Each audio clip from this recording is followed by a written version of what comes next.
everybody. Welcome to another edition of Box Seats. I'm your host, Frank Holder, show where we talk about sports with comedians.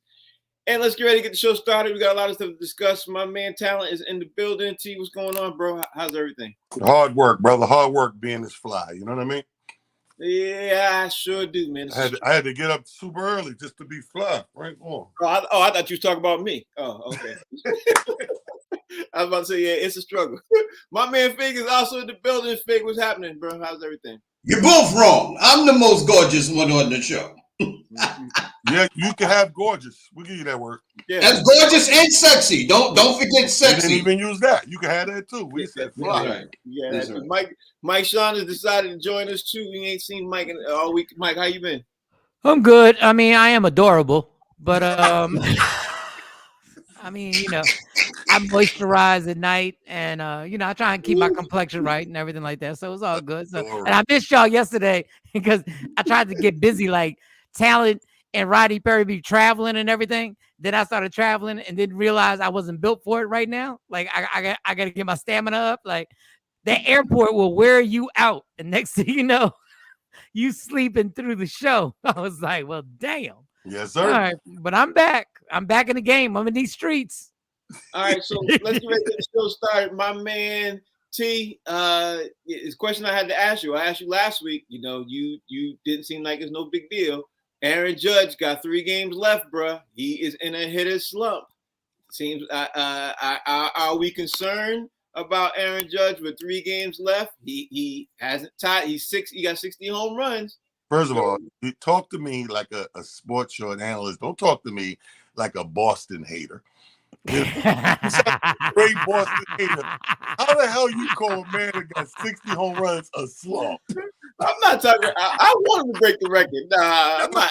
No, you don't. No, you don't. I just say he's in a slump. 60 home runs in. He's in a slump now. Last 5 games. Come on, bro. Like I said about what I say. Those 2 runs can come in the same game, bro. So I'm not worried. If he don't get it, he's still got a great year. But I think it's doable. Yeah, I honestly, man, I'm not hating. I really want the brother to hit it.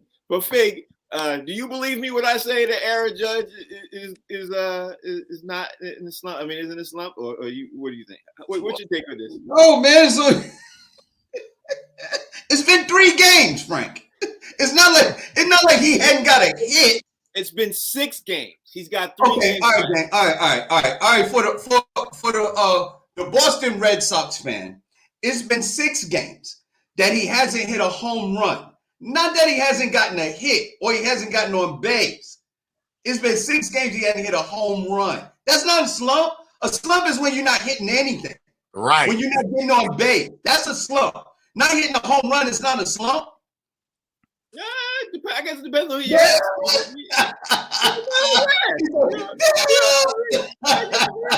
Hey, Mike, I guess it depends on who you ask. You know what I mean? This is amazing. This is Mike, amazing. Aaron Judge has been in a hitter's slump. 6 games, 3 games left. What are your thoughts? You know what? I want to be in the same slump he's in right now because he's about to sign a $500 million contract. I need that same slump in my life. How about that? Right now. I need that same exact situation. Doug, he's a home run hitter. He's still playing incredible defense. He's still contributing to the team. Will he break the record? I honestly don't care because he's not even getting the attention that he should get for this record because of the Mark McGuire's and Sammy Sosa's and I'll take Barry Bonds out of it because I think Barry Bonds is different than the rest of those 2 guys. But yeah, I mean, is he in a slight slump? But like, think about it. If you bat 300, that means you're only successful 30% of the time. Right. So what he's done has been amazing, and I love the way he's handled it and everything like that. But Doug, he's about to make $500 million. So who gives up? Let me tell you what I think about a slump. I don't give up about a slump. What? No, I didn't say it. That's why. Did you hear my edit? I did the. I did. I want to make sure I heard it. That's why I said don't say it. I want to make sure. Yeah, I did. I did the edit myself. I worked on radio for like 2 or 3 days. Keep it moving. I don't know if you heard the news of this, man, but Penny Hardaway T's been under investigation for NCAA violations, but NCAA cleared him this morning. He didn't break any rules for giving prospective students any benefits, and the school is still on putting him on 3 years probation and a $5,000 fine. But here's the catch: they didn't catch him with anything, and people are trying to get Penny Hardaway fired. You know what I mean? Now, if y'all don't know, Penny Hardaway is the coach of Memphis and doing a hell of a job. He's got them in NCAA contention and everything else. Oh, my man Rodney Perry's in the building too, eating. Rodney Perry, what's happening, bro? How you doing? Eating peanut butter and jelly sandwich. There it is. Let's go. Let's go. That's what I'm talking about. T, what you think about Penny Hardaway, man, and these NCAA violations, man? He got cleared. Do you think they should still be having him under these violations and putting him on probation because he got cleared? Kind of, it's kind of like a contradiction statement to me. But what's your take? First of all, let's deal with the biggest thing in the room. Peanut butter and jelly is the best sandwich of all time. It is true. No, Yes. no. Now we're gonna debate. Now we really gonna debate. Now, I think they're sending a mixed message. I think you got to make up your mind. If you're gonna reprimand somebody, let it be something that they've done. You can't reprimand somebody at the same time you're saying, "Oh, we investigated. It's clear. There's no wrongdoing here." But we're gonna keep the suspension. We're gonna keep. That's a mixed message if you ever heard one. Like, you just can't have it both ways. You found something, man's guilty, boom, smack on the wrist, reprimand him, justifiably so. This is the kind of nation we live in, this system. But you didn't, and you cleared him.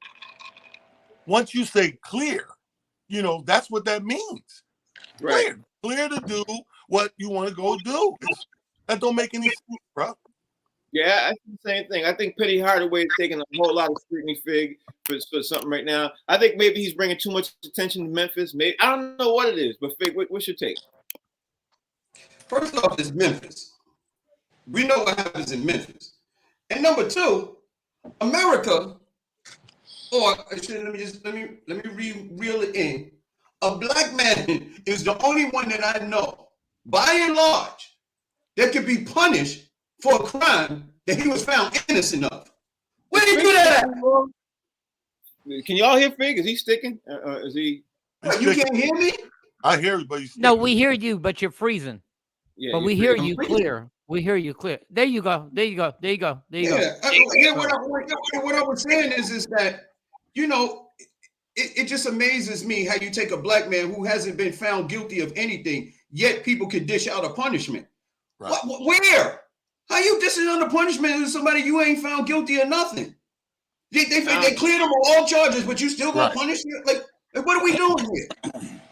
Mike Sean, make it make sense, bro. Make it make sense, because why would the NCAA clear him and still have people still trying to demand that he lose his job? Mike Sean, what's your take on that?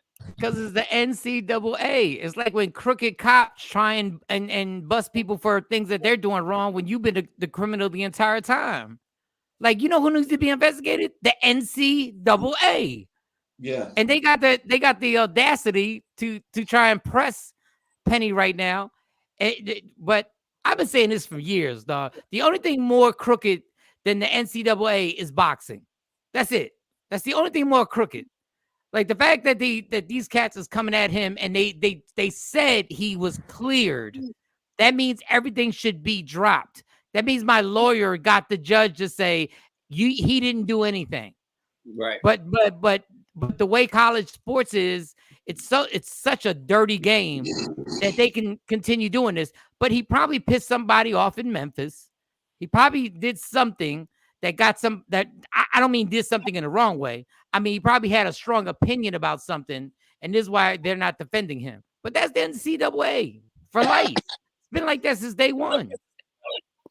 No shock at all. Rodney Perry, what's your take on Penny Hardaway? UNLV, not UNLV. He used to be. Yeah, UNLV. They investigated them. Yeah, you were right, Frank. You were right. Yeah. UNLV had this great investigation under them and everything else. It tried to destroy a lot of people's careers and everything else like that. I mean, Penny Hardaway, he had a phenomenal, career in the NBA also, bro. Are they trying to smear his name or his players' names? What's your take? What's the first thing jumping off at you when you hear this, RP? Well, let's not forget Penny Hardaway did slap somebody last year. Okay? Everybody in these squares will slap somebody. Not last year. Penny Hardaway slapped the coach last year, and with relatively no repercussions. And so you're gonna let him slide, but not really, because you got to make him pay for that. So I think the slapping is what he's paying for right now, and his kids didn't have to take no penalty. So Penny would take that on the chin. The University absorbed the $5,000, and they'll go on and continue to be a great organization. You kind of don't get to slap people no more, guys. Yeah, but why not? He ain't right. He ain't wrong. He ain't wrong. He ain't wrong. First of all, he's implying that Oh, that's what he doing? guys. Oh, no more guys. That's what he's doing? All right. Yeah, I knew it was something. Yeah, you know what? I didn't talk about yesterday. I wanted to, before we jump into this Cowboys game, the Giants game, I definitely want to jump in that. But what we didn't talk about yesterday was Brett Favre. And news came out yesterday that Brett Favre was placed. That news came out that Mississippi state officials noticed that he was continuing being told that he was going to be misusing state welfare funds and that they could be illegal. So he continued to do it. This morning, Sirius XM Radio said, you know what, they're not going to do anything else with Brett Favre. They placed his show on hold. So my thing is, I think he's going to get in trouble eventually. I don't know. I can see it building up. What's your take on this Brett Favre situation? You know, because we all know he stole the money. We all know, you know, he's not taking as much heat in the press as we think he should. What's your take on all this stuff right now, T? My take doesn't change, man. I this is a story that I care more about the peanut butter and jelly, because all seriousness, it's like, if this man took this money and put it in his account, I would feel totally different. The fact that he did like a father's bias thing with it, and hey, let's just put the money, let's build, when my daughter go to school, y'all can use that and build a new stadium or gym or whatever. I'm not as mad or worried. Okay, you got busted. You shouldn't have been able to do that legally. Let those funds go back to where they go. Find some people and let's move on. You know what I mean? This is not, you know, I screwed the underage girl or kept somebody duct tape in the base. This is not all that, man. After watching the series of Jeffrey Dahmer, I'm looking at a lot of this stuff there. Oh, that's a good series. That is a good series. Hey, what's your take on this, bro? Because at the end of the day, he did use some of the welfare funds that was going towards some of the people who really, really needed, the homeless people, the poor people who were looking forward to that funds. He did take from that funds, man. What's your take on this? Here's the thing. He didn't take it, it was given to him. And it's all about perception. The thing is that what we're really lamenting, or what we're really talking about, is that we're always persecuted in the eye of public opinion. We're always excoriated in front of national TV or news media, the cameras and stuff like that. We're beaten over the head with things that are really minute, but when it comes to other people, they seem to get a pass. And that's what we're talking about here. Like, people are talking more about what's happening with Ime Udoka than they're talking about what happened with Brett Favre. The thing with Ime Udoka is there's no victims. You have two grown people who consented to doing something that grown people do, and he's being dragged through the mud on social media, on all national television networks.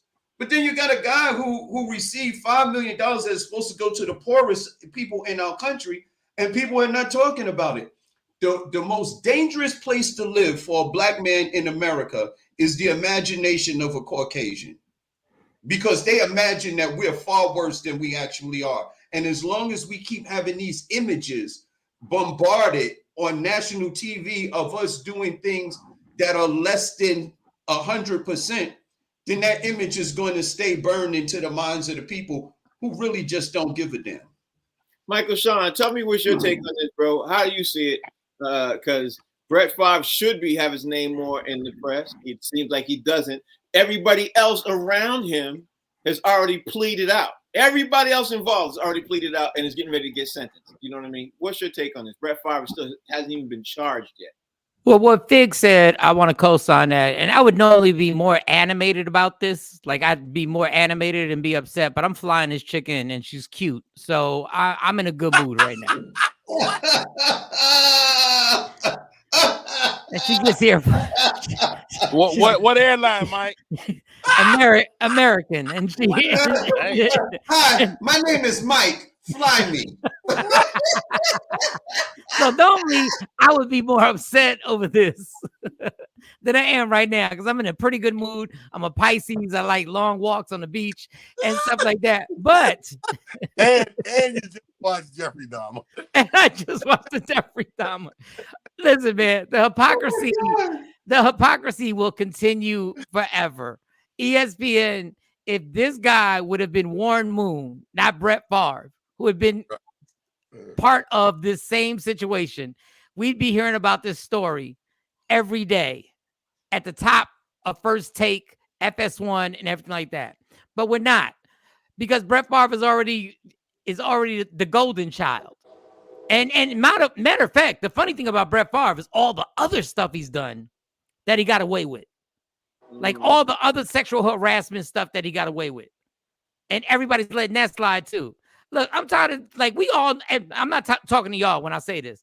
I'm so tired of everybody trying to make us look like we're just mad at everything. No, the hypocrisy continues 24 hours a day. It just continues. He should be getting, I'm going by the status that ESPN, he's getting less killed than Kyrie Irving because Kyrie Irving didn't want to get a shot in his arm. And this guy stole $5 million and more. And we're only hearing the $5 million. So you already know it was more that he stole. And his people knew he was doing it. And his financial advisor knew he was doing it. So when they were talking about, well, build something for your daughter. And his financial advisor said, yo, we got this thing where we can get this money from so-and-so and so-and-so. And he did it. But I got a cute chick flying in, so I don't care. Like it's fine. Rodney Perry, where's she coming from, Mike? Where's she coming from? Rodney Perry, I don't know if I can say all that. I don't know if I can to get ignored. Like talk about the type of famous and the level of famous that you have to be for ESPN and all the major networks, to, especially being white and everything else. Now, I'm not even trying to make it a black or white thing, but the type of famous you have to be for that. Talk to me about this, that Brett Favre is literally eluding the fame in the press from all the networks. Well, here goes, man. I mean, we've been talking about this story for a few months now. I don't know why y'all continue to be surprised. This is really interesting to me. You know, y'all every time y'all try to tie this to the story. It was a story a few months ago. I can't believe they let this happen, and Brett Favre still blah blah blah. Well, guess what? Brett Favre is their favorite. They still like Brett Favre more than they like Aaron Rodgers, believe it or not. Brett Favre is not. He wears Wrangler jeans. Yes. He's a favorite quarterback. He threw more picks than anybody, and yet still, white America still loves Brett Favre.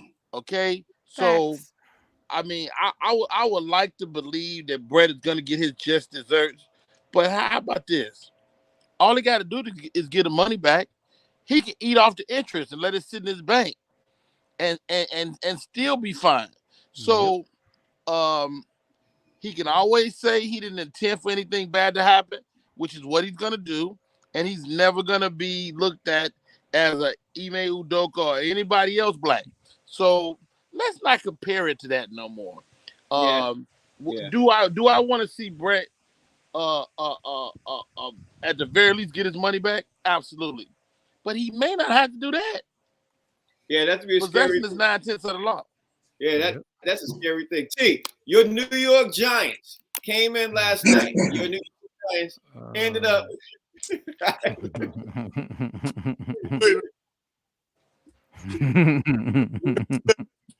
He may not have to get his money back. Possession is 9/10 of the law. Rodney, you're a genius, man. They didn't get that. in its entirety of genius. No, it's hilarious. No. Had to give it back. Possession is 9 times a little white. I bet Only you, white people get to apply that law, though. I bet you if he owed Master P that money, he'd give it back. I Yeah. bet you then he'd give it back. You know what people fail to realize? What we fail to realize, like Rodney said, I don't know why. That's why I said it's funny because we keep being surprised by stuff. If you haven't learned today and the occupation structure of America, there's a white nepotism constantly going on. Yeah. You know how you call nepotism? Oh, I give a job to my brother or my son. Oh, it's nepotism. He only hiring his family. Well, it's the same thing if you're white. Yeah. I don't even have to bloodline. You just white.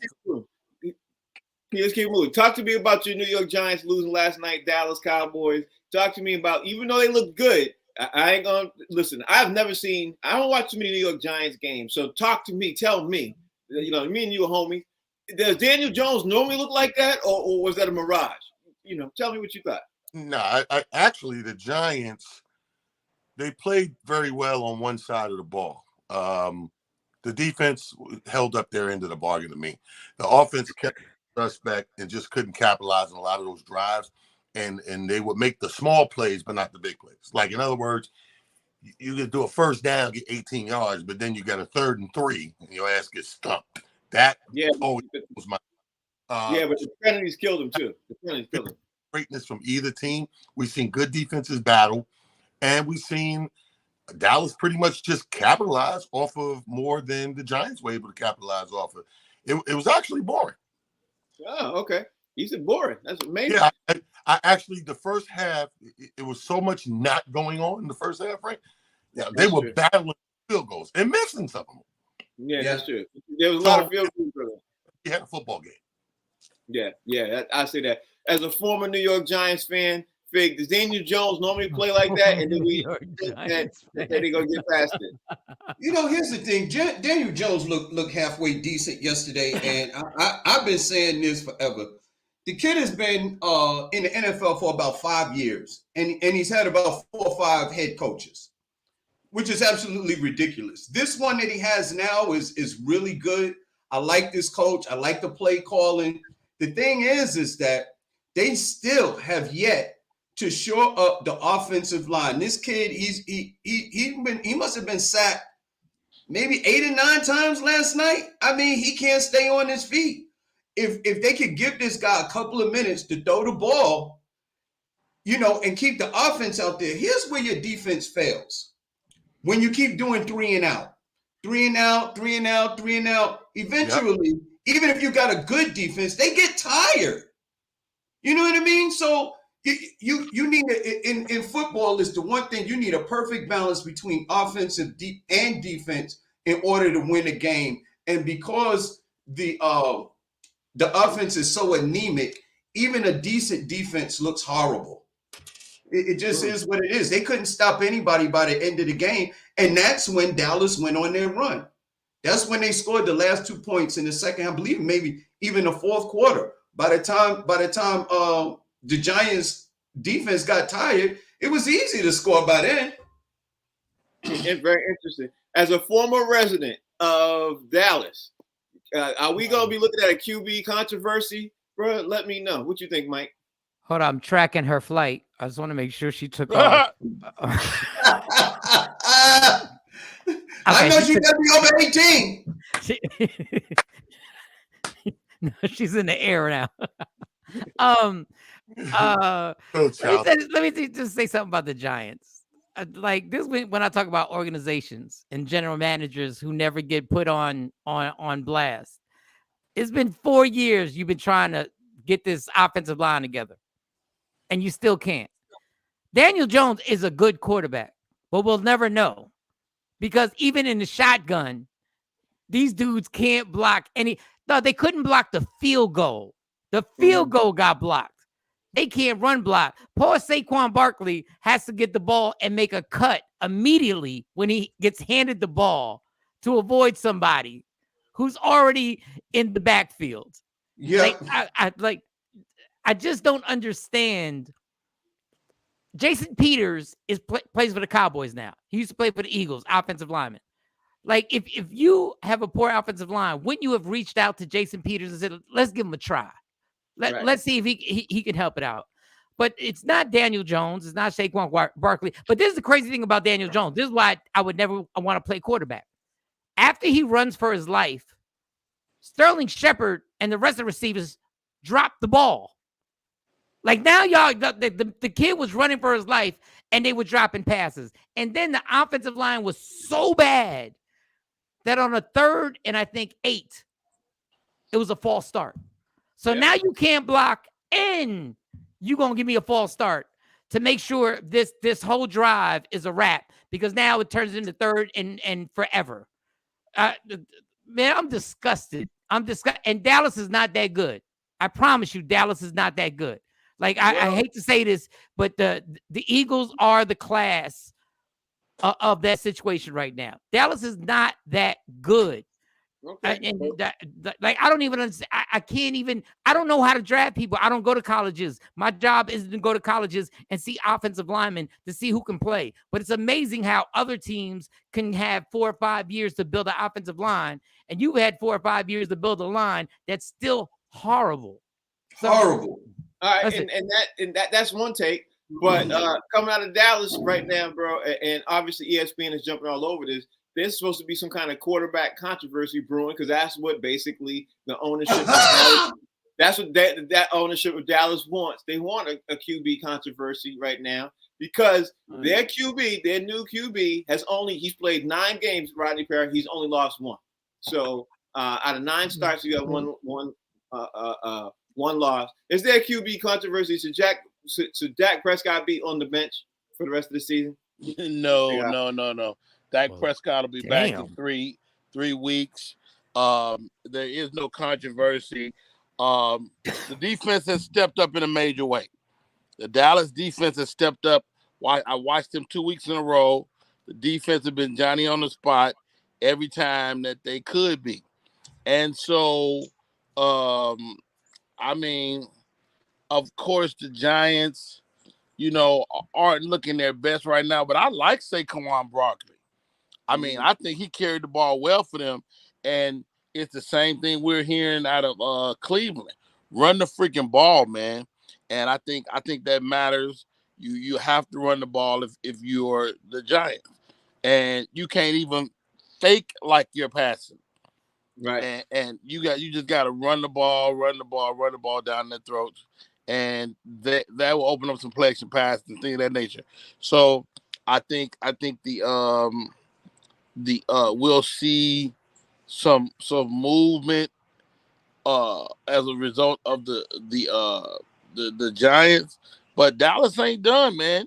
Dallas been looking good. The defense looks great, and how about this? Pollard and Elliott been running lights out as well. So I mean, you can count Dallas out if you want to, but them boys look good to me. They sure do. The show you watch is called Box Seats. It's the show we talk about sports with comedians. We're going to keep this thing moving because we got some NBA going to get to. I want to circle back to the NFL if we have time. But yesterday was the press day. And since yesterday was the press day, Kyrie Irving led some of the news the press day, talking to the media about losing his $100 million contract. He said he gave up 4-year, $100 million plus extension to be unvaccinated. And he said that, and he was kind of proud of that. What's your take on Kyrie Irving and his statement to the press and saying that he stood on his rights and he's going to always stay on his rights for that? You know how Kyrie Irving, he gets on this mountain, man, and he's going forward with this. What's your take on this, Steve? What you think? I like it. I like it, man. I let me tell you something. I would pick a guy who stands for something where even if I disagree with it, over a guy who flip-flops back and forth his whole life. Because I'd rather be able to, and I do this with comedy. I hang around guys and I book guys on shows with me that I can set my watch to. I don't like to worry. Like if this is supposed to be a professional thing, I want professionals. I want to know that if I bring Rodney up or bring Mike up or bring Fig up and that's 20 minutes they got, I could go take a shit for 20 minutes. And come back, grab the mic and bring up the next comedian. I don't want to hear, oh my God, he said goodnight. Oh, the music playing. And I'm running from across the room. So Kyrie is the guy who says what he said, stood by what he stood by, and we can set our watch to that because he did stand by it. Even now, fast forward in hindsight, looking at the money, time, criticism, everything he lost by standing on said rights, and he still stands by that. I could mess with that more than that guy that goes back and forth. Oh, today we riding together, tomorrow, I don't know, T. I can't have that in my car. Yeah, I'm with you on that one, man. Fig, what's your take on Kyrie Irving speaking to the media about his $100 million contract and talking about, he did talk about a couple other things about how it was awkward, coming back to the Nets. And he just had a lot of points to say. But what stood out to me was the $100 million contract for you that he turned down. What's your take? Well, I think one of the things that he also said is that they were embarrassed by getting swept by the Celtics. I mean, look, I follow guys or men that follow a certain code. Like those are like my favorite people. Muhammad Ali, Malcolm X, Martin Luther King. Guys that stand on principles. You know what I mean? Even though it's to their own detriment. But my only problem with the Kyrie thing is that, bless you, it was so much before the actual vaccination that led up to this. I think had that been the only thing, then Kyrie would have been okay. But there was so much prior to that. And anybody here ever been pulled over by the cops or whatever? The first thing they do is say, do you have warrants or whatever and stuff like that? They check your record. They check your background. Or it's like credit. If you borrow something and you paid it back, then the next person to give you a loan. So that everybody's always checking your background. They checking your record to see what kind of person you are, if I can trust you. So before Kyrie got the vaccination, there were other incidences where he didn't show up for a bevy of reasons. Then you get to the vaccination and he can't show up because he's standing on that, which I applaud. But it's not just that, it's other things.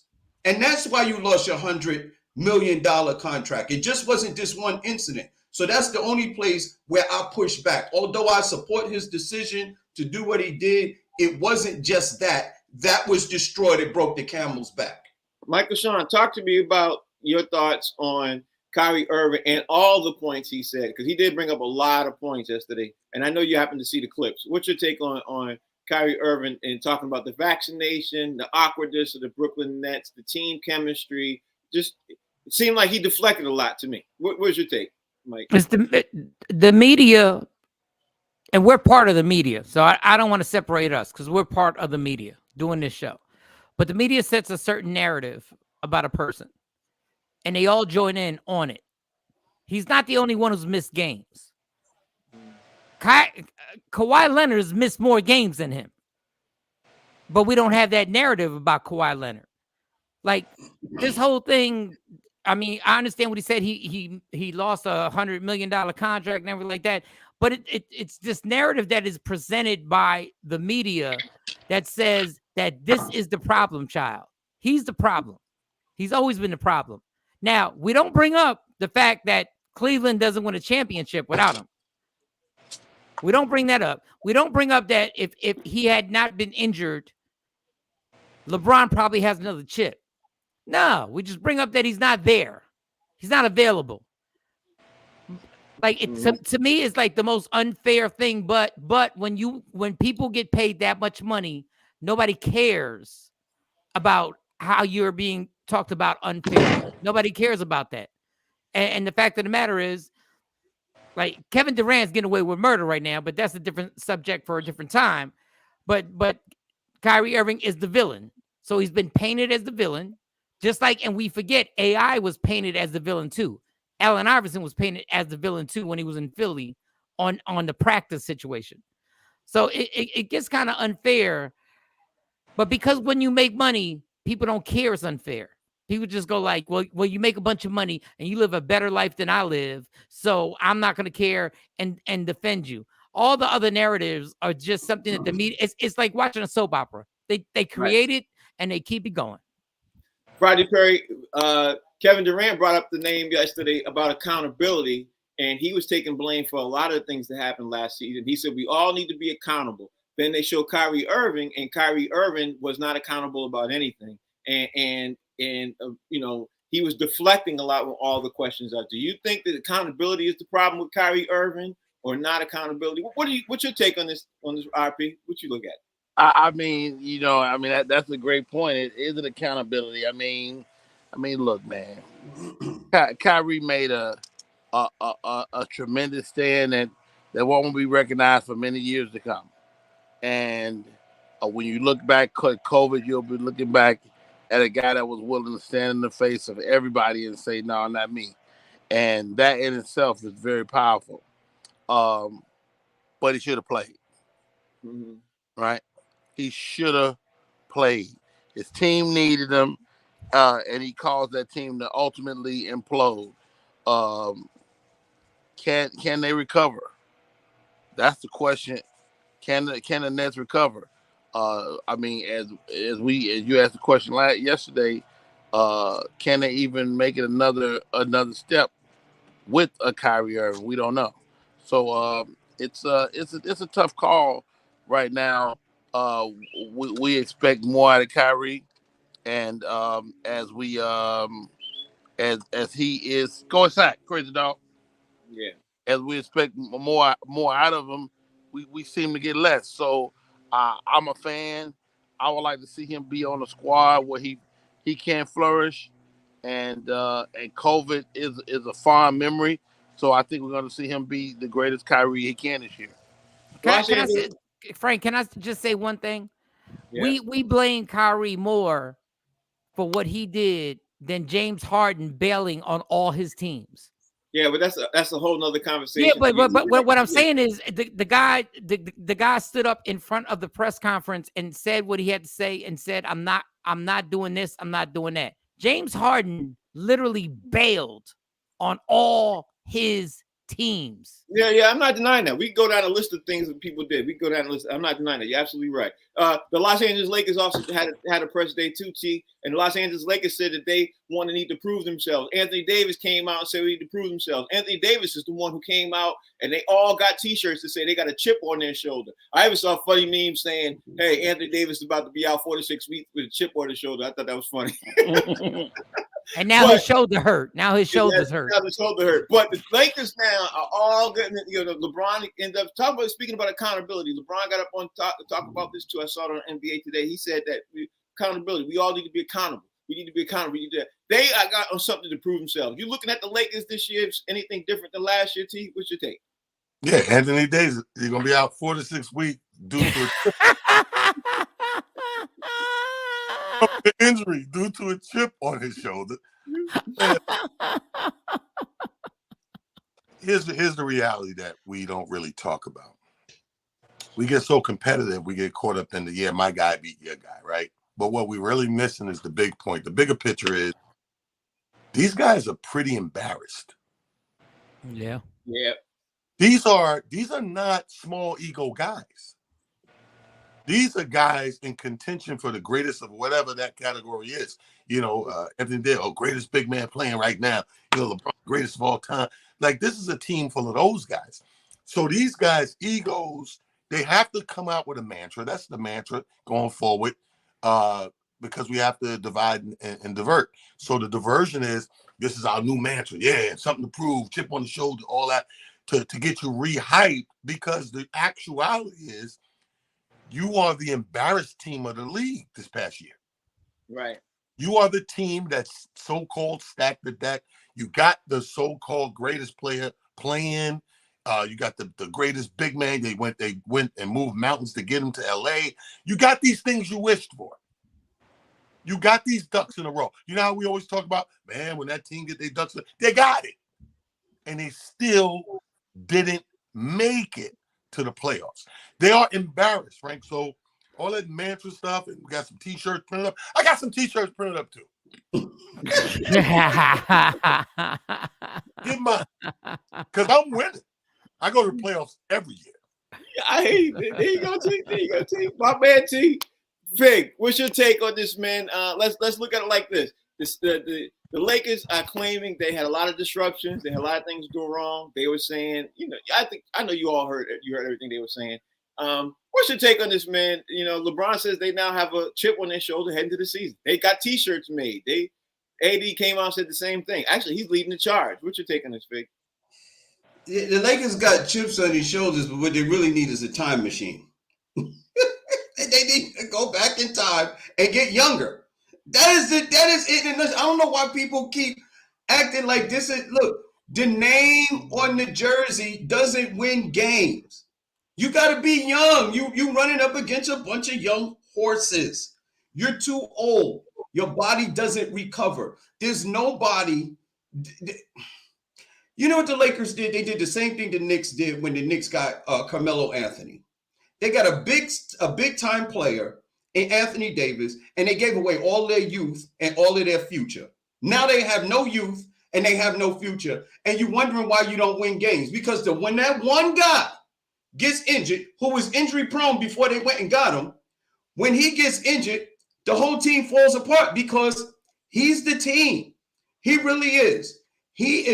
Anthony Davis is what Magic Johnson was to Kareem Abdul-Jabbar. He's the young gun to go with the big superstar who's up in age. And he got injured. And just like when Magic got injured, the Lakers didn't win. If Anthony Davis get injured, the Lakers are not going to win. As good as LeBron James is, as great as LeBron James is, when Anthony Davis get hurt, they're not a good team. As great as Kareem Abdul-Jabbar was, when Magic got hurt, the Lakers couldn't win because he was up in age and he couldn't carry the team without a little bit of help. And that's what they need, a little bit of help and youth. Michael Sean, simple question. Anthony Davis does not get hurt this season, upcoming season. Do the Lakers win? They're in at least semifinals because Phoenix is about to be a wrap because Chris Paul is about to realize how old he really is. We still got to see if Kawhi Leonard is really healthy. Is he really healthy? And then there's that one team that has haunted LeBron, which is Golden State. And Golden State is old too. They getting old too. Like their main core is starting getting up in that age where they're going to be injury prone also. So if he plays those games, yes, they're in the semifinals. I'm not saying they're going to the Western Conference Finals, but they're there. They're going to be there. Interesting take. Rodney Perry, the Los Angeles Lakers are out to prove themselves. If Anthony Davis is not hurt this upcoming season, how far do you think the Lakers go? What's your take? The Lakers win a championship. Come on, guys. Here goes. Anthony Davis has always been a linchpin for this organization. Westbrook is still there. He's not going anywhere. And to me, he got to get his mind right. He might have to acquiesce and become a six-man, come off the bench or something like that in order to make this work as well. So they still need a guard, but their AD is not their only problem. And so they need to solve some issues before they get it. I mean, I don't buy into the idea of them being old, that whole thing, that whole concept, because I mean they can still play the game. But what we know now is you just can't run and gun this right now with this team. So they need to get a little youth from somewhere, and they need a legitimate point guard, and I think they can make a run. All right, okay, that's your thought. My man, T, I don't know if you heard the news yesterday, but Phoenix Suns are still in shock over Robert Sarver. They're still up there sitting here figuring out how they're going to handle it. And for a press day, it seemed like it was a funeral. People were sitting there talking about them like they had a funeral because of the Robert Sarver situation. I don't even know if it was that serious, but you tell me what you think about this situation going on, T. Well, I think it could be worse. I was looking at this guy, got his Facebook account suspended, and he's arguing with Facebook. He can't understand why. But when I read the post, he's going to talk about he's surprised Jeffrey Dahmer didn't die of diabetes or all the niggas he ate. So I don't even know why that's relevant. I just thought that was hilarious that he actually thought he had a fight. He had a case. Did you read back what you post, Negro? I just think that it is a funeral, Frank. I think it has to be a funeral. Anytime you have to change, you have a change of guards. We're talking ownership. We're talking as high a top as you could go. The change of guards at the top that's unexpected. Ain't like he woke up this year like, you know what, this year, man, I think I'm gonna go ahead and sell the team, man. That ain't what happened. Mm-hmm. They called for your head. Yeah, but T, do you think Phoenix gonna get back? Because they're trading Jay Crowder, man. They trading Jay Crowder. What's your take on this? Well, no. Here's the thing about it, man. Listen, man. You ever try to take somebody out after a funeral? They don't want to go. Yeah. They still grieving. Phoenix is grieving. So you lose Crowder, a major piece. You know, you're not going back. I said they wasn't going back last year because I agree with Mike. They had a nice little window. And for the last 3 seasons, they had a great window to make it happen and didn't capitalize on that window. And this is the Western Conference. It only gets harder every season. Right. I think so. All right, we got to keep it moving. So what I'm going to do is ask each person a different question. Fig, you're up next, man. Jaylen Brown and the Boston Celtics said they got to put their best foot forward under the new interim coach, Joe Mazzulla. Do you think the Celtics are in trouble with the new coach? What's your thoughts about, the Celtics organization moving on without Ime Udoka? What you think? The Celtics are probably the one thing about the Celtics is being so close, they know exactly what's happening. And the fact that this is happening to their coach who took them to the finals, they're going to be pretty much in the same situation as the Phoenix Suns. They're going to be going through it, man. It's just kind of hard. It's kind of hard to go through the gauntlet of all of these other teams who are just as great as you. Championships are won by a small fraction, a small margin. And when your mind is not fully engaged and the team is not fully galvanized, to win a championship is damn near impossible. I don't care who's on the team. The crazy thing is, Mike, this is one of the craziest press weeks I've ever seen, where there's so much controversy going around so many NBA teams. The next NBA team that's having a lot of controversy is the Minnesota Timberwolves, because Anthony Edwards had to say an apology because of anti-gay comments he made on social media. He had to reel that back. So now they under their own controversy. What's your take on Anthony Edwards? I'll say this. When I saw him apologize, he had a smirk on his face the whole time. It didn't even look like he was sincere to me. But I thought it was hilarious. But, there's still people who are upset that he made anti-gay comments, about this. What's your take? Will it affect Minnesota Timberwolves? What you think? I'm going to be talented now. I don't care. Like, if I have an opinion on something, and as long as I'm not using slurs and trying to degrade a gender or a race, but I have an opinion, like it's a very slippery slope when you start apologizing for stuff when you wasn't trying to come at nobody. Right. You were just giving your opinion. So that's a problem that I have with that whole thing. Because you're right. You're absolutely right. Like his face, his look was like, I don't even know why I'm saying sorry. Like all I said was whatever he said. Right. Kevin Hart turned down the Oscars when they tried to bring up what he put on Twitter years ago. Right. And he turned it down. He said, no, I'm good. No, I'm not saying sorry again. And everybody's been in a relationship that there's a certain point where you're like, I told you this. Like, my bad. But I'm not going to keep apologizing. You're not going to bring it up when we had Sunday brunch. Oh, I can't believe you did. I said, I'm sorry. My bad on this. But everything in society now is you have to overly apologize. But once you overly apologize for something, they got you. Yeah. They got you, because now they're going to continue to bring it up. There's not going to be the last time Anthony Edwards, who I think is the most talented player on that team, is going to be asked this question, and he's going to have to apologize again. Like, enough's enough. Like, no, this is what I said. I said this. My bad. Y'all elected a president that said what he wanted to say, Donald Trump, and millions of people voted for him because he was like, I'm not saying sorry no more. Like, I'm good. So I agree with that. I agree with that one. Rodney Perry. In other news, Zion Williamson says he's excited about coming back in through, and he can't wait. His excitement levels through the roof. He came in. He's in shape. I ain't never seen him look that much in shape. Everybody's excited to see how the Pelicans are going to look with him in it because the Pelicans did damage last year in the playoffs without him. Now he's coming back in. What's the excitement level? What do you think the expectation level should be literally for the Pelicans coming in this season? What you think? On a scale of 1 to 10, it should be a 10, man. I mean, we have never seen him in shape.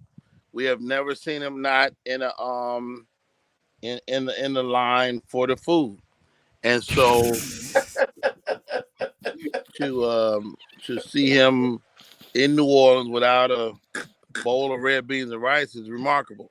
And, and so I'm glad the guy's finally found his way. I'm glad he's not eating catfish po' boy. And that is good. That is good. It's always a good sandwich. And he had been trying to get out of there. And so he's reconciled himself and lucked up and ended up on a great team. Now he got to play. Yeah, now he got to play. And now he can catch some criticism because nobody said nothing about him. I mean, he just been eating.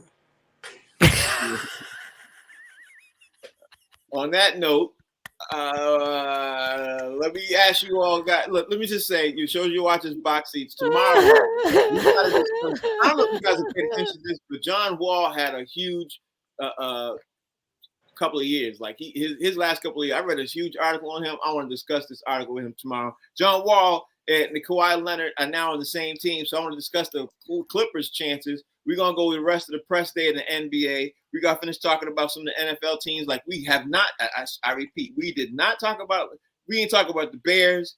I want to talk about the Bears. I definitely want to talk about Cleveland. I want to talk about a couple of other teams like the Falcons defeating we still got more stuff we got to get through. So maybe tomorrow we're going to do a whole show rapid fire so we get through this and find out who we think is also going to be the best in the AFC. Which best AFC team that's 1 and 2, and who's the best NFC team tomorrow that's 1 and 2? We're gonna talk about that tomorrow. We got a lot of stuff tomorrow. T, tell everybody out there how we can follow you, bro, and what's going on. Hey, follow your boy on Twitter at It's Just Comedy, and follow me on Instagram at Talent Duck Comedian. Check out the new merch. Like I said, I don't care about them Lakers shirts. They got shirts. I'm trying to tell you. Fig, we're going to talk about some best AFC teams, NFC teams tomorrow that are 1 and 2, because there's a lot of good teams that are 1 and 2. We got to talk about that tomorrow. And tell everybody out there how they can follow you. You can follow me at Comedian Fig on all social media platforms, man. And yeah, man. You okay? No, man, I'm thinking about this whole thing is just ridiculous to me. But tomorrow's another day. I don't know what anti anything really means. You know what I mean? People need to frame that. So when people say something, we really know what you're talking about. Yeah, like you. Like, what are you talking about? Yeah, what are you saying? No, I'm saying when people. Okay, here we go. I get what you're saying. Yeah. What do you mean? I think that most heterosexual men are anti-gay because we like women. Right. But I don't care what gay people do. You don't care what you do. It ain't none of my business. Yeah, you're right. You're right. And we could dive into that tomorrow. Mike Sean, we're going to dive into more of this John Wall situation and what our expectations are about some NBA teams tomorrow. Mike Sean, tell everybody out there how they can follow you. They can follow me at, I didn't know when I was flying this chick in, she was on first class on American. Hey, what? I just checked my account. I thought she was gonna be like in the middle seat in the back. Like she got cocktails right now. Like, are you kidding me? You want to be ready when you get there, Mike. You got to be kidding me. I'm hanging out with Talent Wednesday and Thursday. So I can't believe this. Like, I did not set up for that. But I'm hanging out with Talent. I got some people coming with me from New York, going to Queens that are from Queens. That are going out there to Queens on Wednesday and then Long Island on Thursday. So that's going to be fun. We're going to have a good time. But that's it. Yeah, at that. My man, Rodney Perry, we are going to talk about some interesting things, including your Bears tomorrow. So what's your take? Tell everybody out there how they can follow you, bro. I'm easy to find. Rodney Perry live on all social media, man. And to our gay viewers, man, keep packing them in. Okay, so on tomorrow's show, I want you all to give me your top 4 teams that is going to change the way we look at the NBA season. We're going to come up with top 4 teams that are going to surprise you. I already got 4 teams in my head that's going to surprise you. Wait. The top 4 teams that what? That's going to surprise you. Top 4 teams is going to surprise you this upcoming season. I already got my 4. NBA what? NBA. Top 4 teams. Right. Don't even worry about tomorrow. Rodney already canceled us. Rodney canceled. Yeah, I know. Mount Rushmore gay athletes. We right here. We right here. Keep packing them in. Right. The funny thing about Rodney Perry is he'll be nodding 1 second and he come in with the most hilarious statement of the show. Hold on. And Rodney will say something like that. Will say something so disrespectful and be in San Francisco this weekend. Check Rodney out at San Francisco. 2 shows on Friday, 2 shows on Saturday, 2 shows on Sunday. Oh God! Keep packing them in, Rodney. Keep packing them in, Rodney. Now, Rodney, you ought to sell wigs. All right, y'all. That's the show. The show's called Box Seats. We on every day at 1, 7, and 11. And we also on the I thank y'all for watching. We'll see y'all tomorrow. Wow.